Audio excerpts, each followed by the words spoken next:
خوبیاں، تمام بڑائیاں، تمام عظمتیں اللہ جل شانہ کے لیے ہیں۔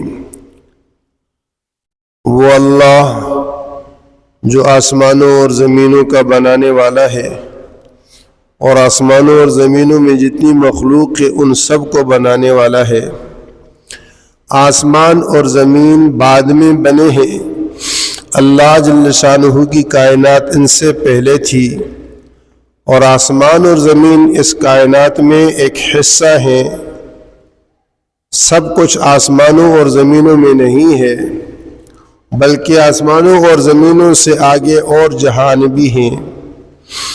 آج سائنس بھی اس بات کو تسلیم کرتی ہے کہ زمین و آسمان، چاند اور ستاروں جیسے سیارے ہزاروں اور کروڑوں کی تعداد میں وہ جہان میں بکھرے ہوئے ہیں، اور زمین و آسمان کا جو کرہ ہے وہ بہت چھوٹا ہے ان سے جو آسمانوں اور زمینوں سے ہٹ کر اللہ پاک نے بنائے ہیں۔ وہ اللہ آسمانوں میں یکتا ہے، زمینوں میں بھی یکتا ہے، اس کا کوئی ساجی نہیں، ساتھی نہیں، وزیر نہیں، مشیر نہیں، معین نہیں، مددگار نہیں۔ ضروریات سے وہ مبرہ اور منزہ ہے۔ وہ الہ برحق ہے، معبود برحق ہے، مسجود برحق ہے۔ قل هو اللہ احد، وہ ایک ہے، اکیلا ہے۔ اللہ الصمد، وہ بے نیاز ہے کہ سب کی حاجتیں اس سے جڑی ہیں، اس کی کوئی حاجت کسی سے نہیں جڑی۔ سب کی حاجتوں کو پورا کرتا ہے، خود حاجات سے مبرہ ہے، بے نیاز، اس کو کسی کی ضرورت نہیں ہے، سب کو اس کی ضرورت ہے۔ اور آسمانوں میں زمینوں میں جو کچھ ہو رہا وہ اس کے امر سے ہو رہا، اس کے حکم سے ہو رہا، اس کی منشا سے ہو رہا۔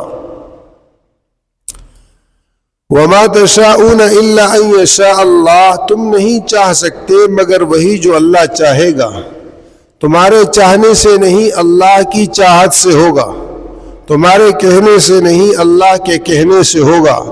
تمہارے کرنے سے نہیں، اللہ کے کرنے سے ہوگا۔ انما امرہ اذا اراد شیئا ان یقول له کن فیکون، جب کسی چیز کا ارادہ کرتا ہے تو وہ کہتا ہے کہ ہو جا، وہ چیز وجود میں آ جاتی ہے۔ تو حقیقی متصرف آسمانوں اور زمینوں میں اور کل کائنات میں اللہ جل شانہ کی ذات عالی ہے۔ اللہ جل شانہ فرشتوں کو، انسانوں کو، جنات کو، جو تین بڑی مخلوقیں ہیں بنانے والا۔ فرشتوں کو نور سے بنایا، ان کے اندر کسی قسم کے جذبے کا کوئی مادہ نہیں ہے، کسی قسم کے کوئی جذبے کا کوئی مادہ نہیں ہے، نہ ان میں غضب ہے، نہ ان میں عشق ہے، نہ ان میں غصہ ہے، بلکہ وَيَفْعَلُونَ مَا يُؤْمَرُونَ، اللہ جس چیز کا ان کو حکم دیتے ہیں وہ اس میں لگ جاتے ہیں۔ باقی دو مخلوقیں جن کو اللہ پاک نے ثقلین کہا، یا معشر الجن والانس ان استطعتم ان تنفذوا من اقطار السماوات والارض فانفذوا لا تنفذون الا بسلطان۔ یہ دو ثقلین انسان اور جنات یہ مکلف ہیں۔ ان میں شیاطین کو اللہ نے آگ سے بنایا ہے، جنات کو اللہ نے آگ سے بنایا ہے، ان کے اندر مادہ ہے، لیکن یہ تابع ہیں۔ کامل اکمل مخلوق اللہ کی انسان ہے، کامل اکمل اتم مخلوق انی جاعل فی الارض خلیفہ وہ انسان ہے۔ انسان کو اللہ پاک نے مخلوقات میں کامل بنایا ہے، اور تمام اجزاء اس کے اندر اللہ پاک نے کامل رکھے ہیں، اور تمام جذبات بھی اس میں کامل رکھے ہیں، اس لیے مکلف ہونے کے اعتبار سے سب سے پہلا خطاب یا ایھا الناس انسان کو ہے۔ جنات تابع طور پہ ان کے ذکر آتے ہیں اور ان کو احکامات میں ان کے تابع کیا گیا ہے۔ انسان کو اللہ پاک نے اس دنیا میں اپنا خلیفہ بنا کر بھیجا اور اس کے اندر تمام جذبات پوری طرح رکھے اور شہوات پوری طرح رکھی۔ اس میں محبت کا جذبہ بھی کامل ہے، نفرت کا جذبہ بھی کامل ہے، اس میں اطاعت کا جذبہ بھی کامل ہے، نافرمانی کا جذبہ بھی کامل ہے۔ اس بنا پر اللہ جل شانہ نے اس کو زمین پر خلیفہ بنایا کہ زمین کے تمام عناصر سے یہ کما حقہ اللہ جل شانہ کی حکمت کا مظہر ہے۔ زمین کے عناصر 4 ہیں: آگ، پانی، ہوا، مٹی۔ آگ، پانی، ہوا اور مٹی، یہ 4 عنصر ہیں زمین کے۔ شیاطین صرف آگ سے بنے، ان میں اور کوئی عنصر نہیں ہے۔ فرشتے نور سے بنے، ان میں اور کوئی عنصر نہیں ہے۔ انسان میں مٹی بھی ہے، انسان میں آگ بھی ہے، انسان میں پانی بھی ہے، انسان میں ہوا بھی ہے۔ یہ عناصر اربعہ کا مرکب بنا، اس بنا پر اس کو زمین کا خلیفہ بنایا گیا اور احکامات میں براہ راست اس کو خطاب کیا گیا۔ اس کو تمام مخلوق پر اللہ نے فوقیت دی۔ بشریت کے لبادے میں اللہ جل شانہ نے زمین پر اس کو خلافت کا مستحق قرار دیا۔ انی جاعل فی الارض خلیفہ، میں زمین پر خلیفہ بناتا ہوں۔ اور فرشتوں کو اللہ جل شانہ نے یہ خبر دی۔ فرشتوں نے کہا اتجعل فیہا من یفسد فیہا ویسفک الدماء ونحن نسبح بحمدک ونقدس لک قال انی اعلم ما لا تعلمون۔ کہ اللہ تو ایسے لوگوں کو زمین پر خلیفہ بنائے گا یفسد فیہا ویسفک الدماء، زمین میں فساد مچائیں گے، خون بہائیں گے۔ وَنَحْنُ نُسَبِّحُ بِحَمْدِكَ وَنُقَدِّسُ لَكَ، ہم تیری تسبیح تحمید کرتے ہیں۔ اللہ جل شانہ نے ارشاد فرمایا انی اعلم ما لا تعلمون، میں جانتا ہوں تم نہیں جانتے۔ وعلم آدم الأسماء كلها ثم عرضهم على الملائكة فقال أنبئوني بأسماء هؤلاء إن كنتم صادقين۔ اللہ نے زمین کے اعتبار سے جتنی چیزوں کا علم تھا، علم آدم الاسماء، آدم علیہ السلام کو ان سب کا علم عطا کیا۔ ثم عرضهم على الملائکہ، پھر اللہ نے فرشتوں سے پوچھا انبئونی باسماء هؤلاء، مجھے ان چیزوں کے نام بتاؤ۔ قالوا سبحانك لا علم لنا الا ما علمتنا انك انت العليم الحكيم۔ قال یا آدم انبئهم باسمائهم، اللہ جل شانہ نے آدم علیہ السلام سے ارشاد فرمایا کہ اے آدم انبئهم باسمائهم، ان کو ان کے ناموں کی خبر دو۔ فلما انباهم، جب آدم علیہ السلام نے اس کی خبر دی اور بتایا ان کے نام، قال الم اقل لكم انی اعلم ما لا تعلمون، اللہ جل شانہ نے فرمایا کہ میں نے تم سے کہا نہیں تھا میں جانتا ہوں تم نہیں جانتے۔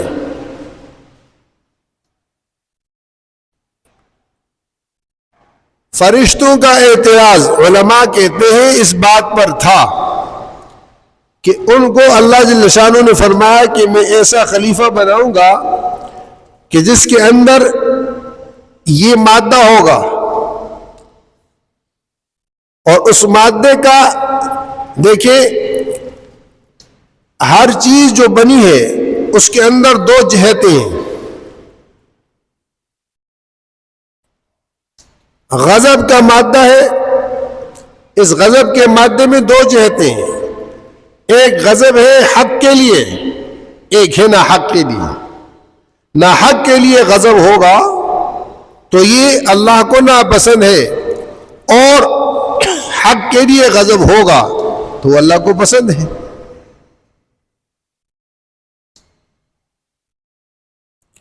حضرت عمر رضی اللہ تعالی عنہ کفر میں سخت تھے، اور ان کی سختی مشہور تھی۔ اللہ جل شانہ نے اسلام کی توفیق دی اور اسلام میں داخل ہوئے، وہی سختی جو کفر میں تھی وہ اسلام میں آ گئی۔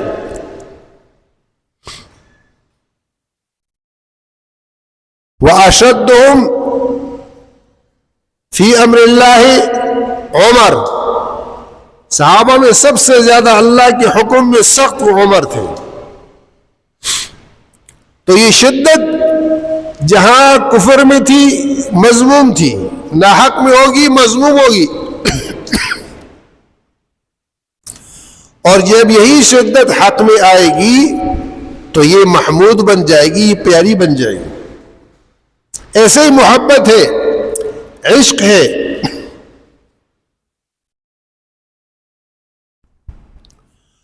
اگر یہ غیر کے ساتھ ہوگا، غیر کے لیے ہوگا تو یہ ناجائز ہے اور برا ہے، اور حق میں ہوگا اللہ جل شانہ کے لیے ہوگا تو یہ محمود ہے۔ اللہ کے عشق میں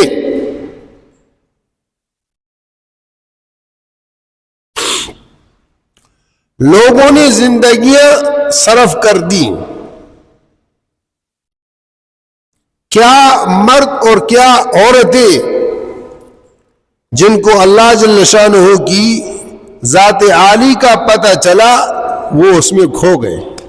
شیخ سعدی رحمہ اللہ فرماتے ہیں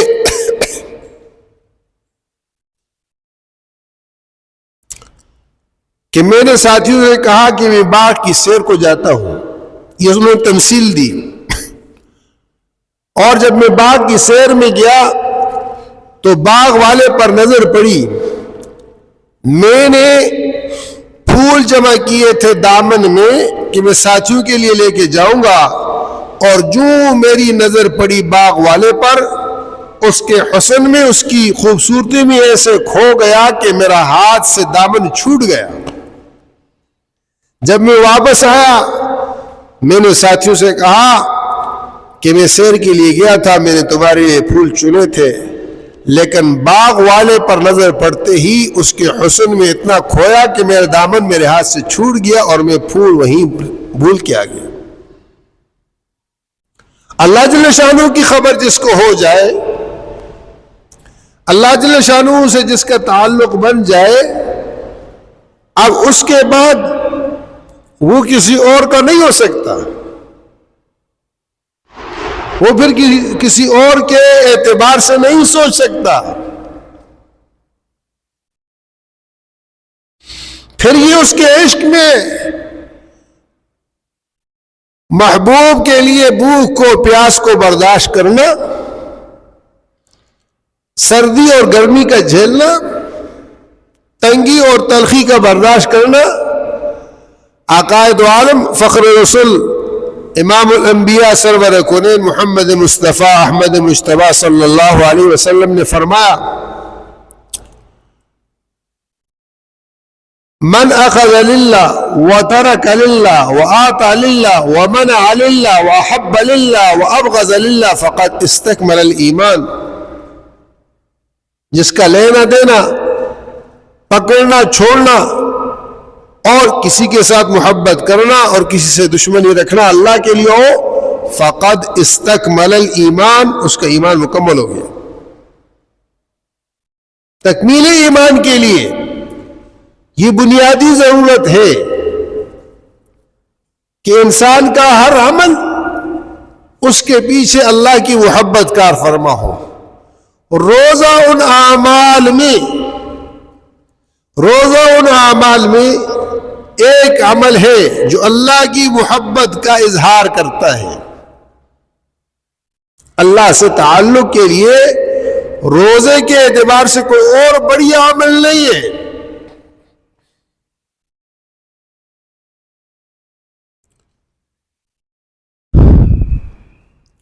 کلوا واشربوا حتى يتبين لكم الخيط الأبيض من الخيط الأسود من الفجر ثم أتموا الصيام إلى الليل.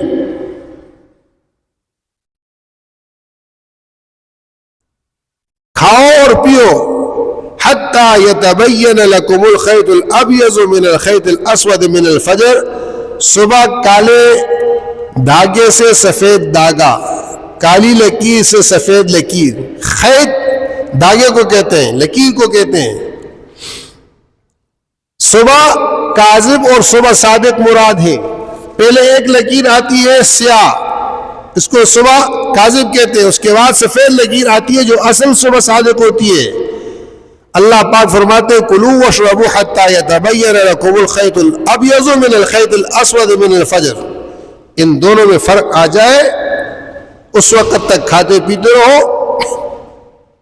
ثم اتموا الصیام الی اللیل، اس پر روزہ بند کرو اور پھر رات تک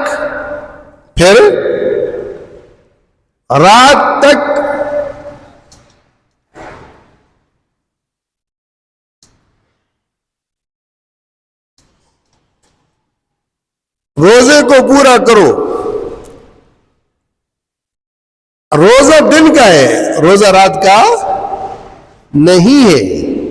اور صبح صادق سے جو دن کی روشنی پھوٹتی ہے، غروب کے بعد جب غروب ہو جاتا ہے، سورج غائب ہو گیا، رات چڑھ آئی، دن ختم ہو گیا. اذا اقبل اللیل من ہا ہونا وادبر النہار من ہا ہونا فقد افطر الصائم. حضور فرماتے ہیں جب ادھر سے رات آ جائے اور ادھر سے دن چلا جائے تو روزے دار کا افطار ہو گیا.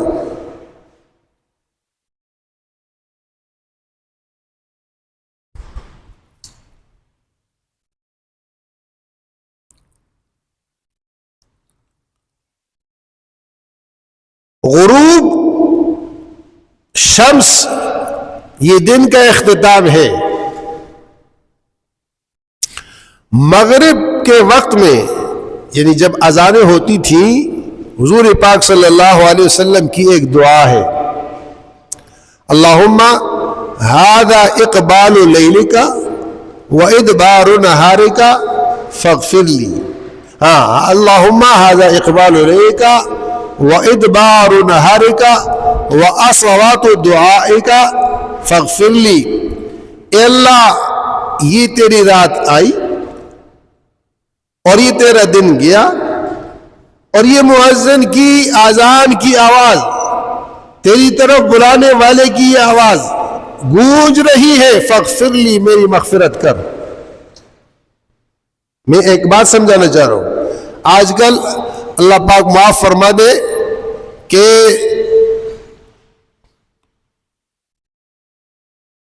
ان بھائیوں کو سمجھا دو، ادھر یہ اس طرف کھلا ہے بھائی، بس ہو گیا.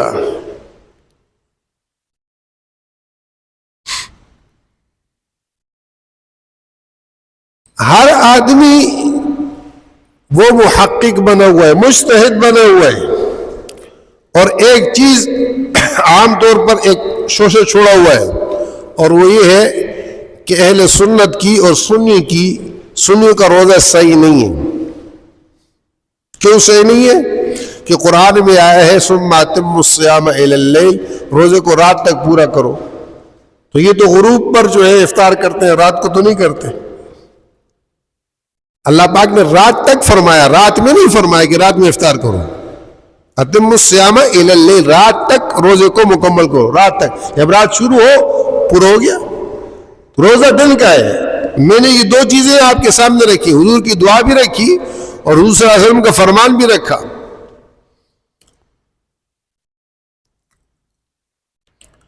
اب بیس یہ کرتے ہیں کہ جی اصل روزہ تو یہ ہے کہ رات میں شروع اور رات میں ختم ہو. یہ قرآن کا مطلوب نہیں ہے. قرآن نے جو بتایا کہ کلوا واشربوا حتی یتبین لکم الخیط الابیض من الخیط الاسود، صبح صادق سے شروع کرو، جب دن کی روشنی چڑھنی شروع ہو جائے اس وقت تمہارا روزہ سحری ختم ہو جائے. اور ثم اتموا الصیام الی اللیل، پھر رات تک روزے کو پورا کرو. جب رات شروع ہو روزہ مکمل ہو گیا. رات شروع کب ہوتی ہے؟ غروب پر.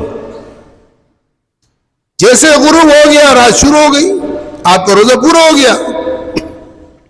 اچھی طرح تاروں کا چڑھ آنا اور 15-20 منٹ کے بعد روزہ افطار کرنا، یہ نہ حضور سے ثابت ہے نہ حضور کے صحابہ سے ثابت ہے. یہود کا طریقہ ہے. ابو داؤد شریف کی روایت میں ہے کہ یہود ایسا کرتے تھے کہ وہ روزہ دیر سے کھولتے تھے. حضور پاک صلی اللہ علیہ وسلم فرمایا یہ دین ہمیشہ غالب رہے گا جب تک کہ لوگ افطار میں جلدی کرتے رہیں گے. جلدی کا کیا مطلب؟ کہ غروب کے بعد پھر دیر نہیں کرنی، افطار فوراً کر لینا. اور حضور پاک صلی اللہ علیہ وسلم نے یہ جو دعا ارشاد فرمائی، اللہم ھذا اقبال لیلک و ادبار نہارک و اصلات دعائک فاغفر لی، یہ دعا اس میں کیا آ رہا ہے؟ اذان پر آپ نے رات کو فرمایا کہ رات ہے، رات شروع ہو گئی، دن چلا گیا. مؤذن کی آذان کی آواز جو تیری طرف بلا رہا، اے اللہ یہ بلند ہو رہی، تو میری مغفرت فرما.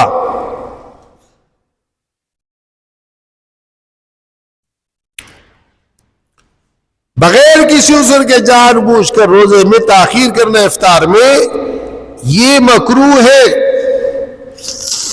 کچھ لو پانی کا گھونٹ لے کر افطار کر دو، کھجور کا ٹکڑا اس سے افطار کرو. افطار میں دیر نہیں کرو.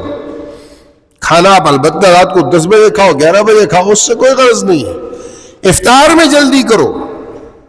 اذان کے بعد وقت شروع ہونے پر پھر تاخیر نہیں ہے. بلکہ میں اکثر اپنے ہاں عرض کیا کرتا ہوں، آپ حضرات سے بھی عرض کر دوں کہ قرآن اور حدیث میں کہیں بھی یہ نہیں آیا کہ اذان پر روزے کو بند کرو، اذان پر افطار کرو.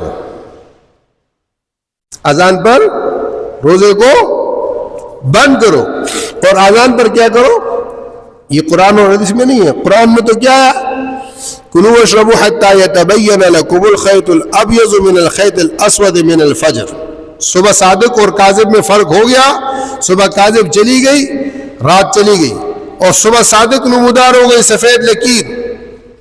اب آپ کی سحری بند ہو گئی. یہ سحری کے بند کرنے کا اللہ نے وقت بتایا ہے.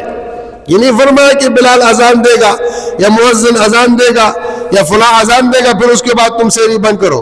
بعض کہتے ہیں جب تک اذان ہوتی رہے کھاتے پیتے رہو. سبحان اللہ. ایسی اجتہاد کی ایسی برمار ہے، ایسی عقل ہے ماشاءاللہ. اس معاملے میں ہم بنی اسرائیل سے بھی 2 قدم آگے ہیں. بنی اسرائیل تعویلیں کرتے تھے، دین میں بگاڑ پیدا کرتے تھے. حضور پاک صلی اللہ علیہ وسلم فرمایا میری امت بھی نعلاً بنعل ویداً بید، بنی اسرائیل کی ایسی پیروی کہ جہاں انہوں نے قدم رکھا یہ بھی قدم رکھی، جہاں انہوں نے ہاتھ رکھا یہ ہاتھ رکھیں گے. حتیٰ کہ حضور پاک صلی اللہ علیہ وسلم فرمایا بنی اسرائیل میں کسی نے ماں سے زنا کیا، سمت میں لوگ ماں سے زنا کریں گے. یہ الفاظ ہیں اور بخاری کے ہیں. تو ہم بنی اسرائیل جو دین کو بگاڑنے والے تھے ان سے بھی آگے. اس حدیث کو کہ تمہیں بلال کی اذان کی آواز مغالطے میں نہ ڈالے جب تک کہ تم ابن ام مکتوم کی اذان کی آواز نہ سنو. 2 اذانیں ہوتی تھی، آج بھی ہوتی ہے. بلال کو پہلے اذان دی جاتی تھی، وہ تہجد کی اذان تھی، سحری کی اذان تھی، اور اس کے بعد جب صبح ہوتی تھی عبداللہ ابن ام مکتوم رضی اللہ تعالی فجر کی اذان دیتے تھے. اس میں میں نے فرمایا کہ جب بلال اذان دے رہا ہو تم سحری کھا رہے ہو تو سحری سے ہاتھ نہیں روکو. عام طور پر اذان میں حکم یہ ہے، عام طور پر مسئلے کو اچھی طرح سمجھیں، اللہ ہم سب کو معاف کر دے. ہم پیڑ کے پجاری ہیں، احکامات کے نہیں ہیں۔ عام طور پر اذان کا حکم یہ ہے کہ آپ کھا رہے ہو تو ہاتھ روک دو، اذان کی تعظیم میں۔ عام کھانا ہے، کوئی ایسا مسئلہ نہیں ہے۔ رمضان المبارک کی سحری اور افطاری میں چونکہ وہاں اس وقت تہجد کی اذان ہوتی تھی، آج تہجد کی اذانیں نہیں ہو رہی ہیں، اس وقت تہجد کی اذان تھی، تو رمضان میں تہجد کی اذان اور مغرب کی اذان جو آج کل یہاں ہوتی ہے، اس دوران میں آپ چونکہ دن بھر روزے سے تھے، آپ کو شریعت کہتی ہے کہ آپ کھاؤ پیو، آپ اذان کی وجہ سے ہاتھ کو نہ روکو کہ اذان کی وجہ سے تم رک جاؤ، نہیں۔ رمضان میں حکم مستثنا ہو جاتا ہے، حکم میں فرق آ جاتا ہے۔ اس لیے حضور نے فرمایا کہ تمہیں اس اذان کی، بلال کی اذان تمہیں مغالطے میں نہ ڈالے، اگر وہ سنو تم کھاتے پیتے رہو۔ یہ ہے واضح فرق، جس کو لوگوں نے یہ سمجھا کہ آج ہمارے ہاں جو اذانیں ہوتی ہیں، اس درمیان میں بھی جب تک اذان ہوتی رہے، ماشاءاللہ بعض اذانیں اتنی ہیں کہ انسان لاہور تک پہنچ جاتے ہیں، اذان ختم نہیں ہوتی۔ ایسے ہی ماشاءاللہ وہ مؤذن جو ہے اس کو کھینچتے رہتے جب تک کہ اس میں جان ہوتی ہے، وہ حی علی الصلاۃ کو ختم نہیں کرتا، ہم پھر کھاتے رہے۔ 5 منٹ کی اذان ہے، 5 منٹ کھاتے ہیں، نہیں بھائی، یہ شریعت نہیں ہے۔ شریعت کیا ہے؟ صبح صادق ہو گئی، اذان ہے نہیں ہے، آپ کا روزہ بند ہو گیا، اس سے 1 منٹ بعد میں آپ کھاؤ گے، آپ کا روزہ نہیں ہوگا۔ اس سے استدلال نہیں کر سکتے کہ اذان ہوتی ہو آپ کھاتے رہو۔ وہ اس دور میں کوئی گھڑی گھنٹہ نہیں تھا،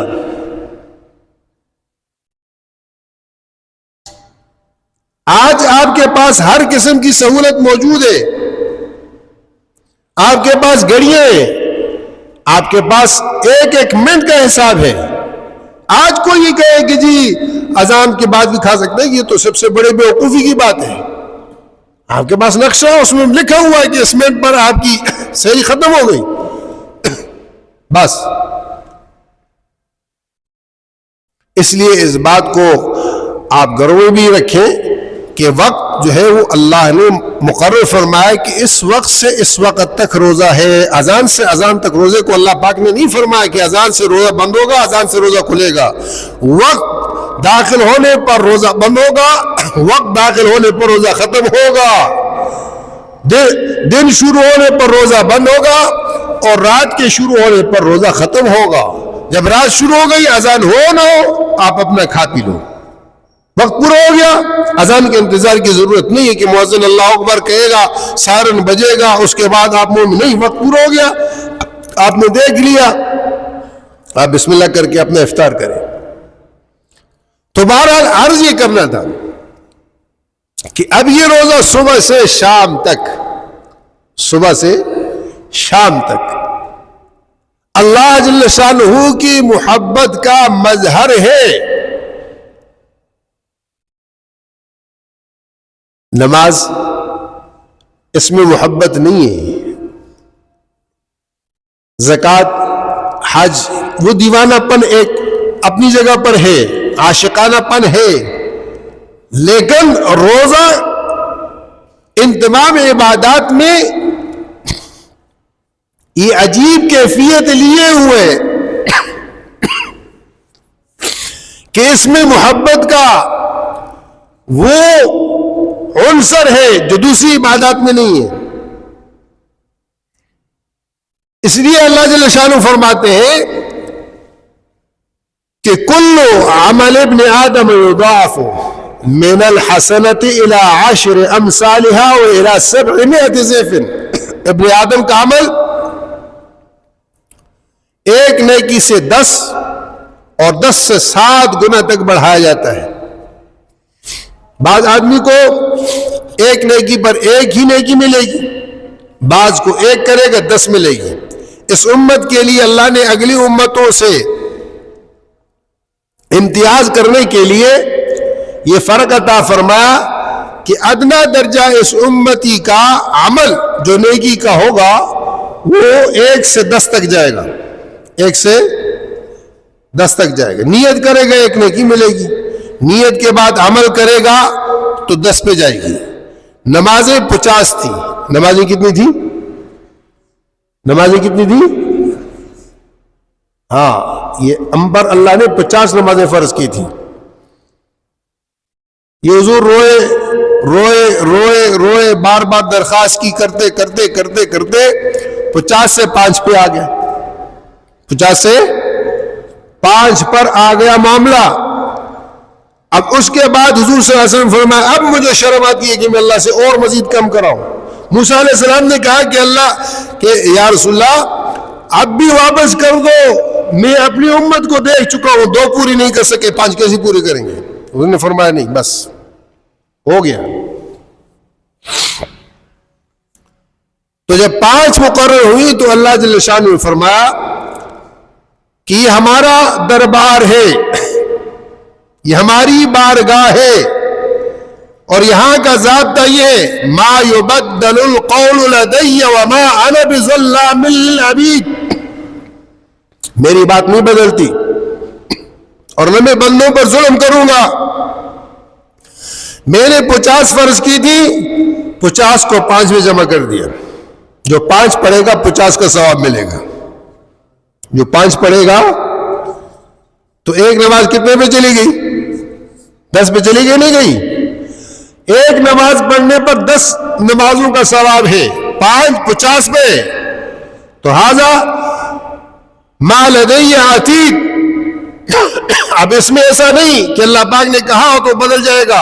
ما یبدل القول لدی وما انا بظلام للعبید، میرے ہاں بات نہیں بدلتی. من اصدق من اللہ قیلا ومن اصدق من اللہ حدیثا، اللہ سے سچا کون ہے؟ تو ایک نیکی وہ بڑھا کر اللہ جل شانہ 10 پر دیتے ہیں، عام ضابطہ ہے، اور بعض کو 1 کے بدلے 700 ملتا ہے. باقی انشاءاللہ آئندہ اللہ پاک نے زندگی دی تو مزید اس پر آگے بات کریں گے. وقت ختم ہو گئی.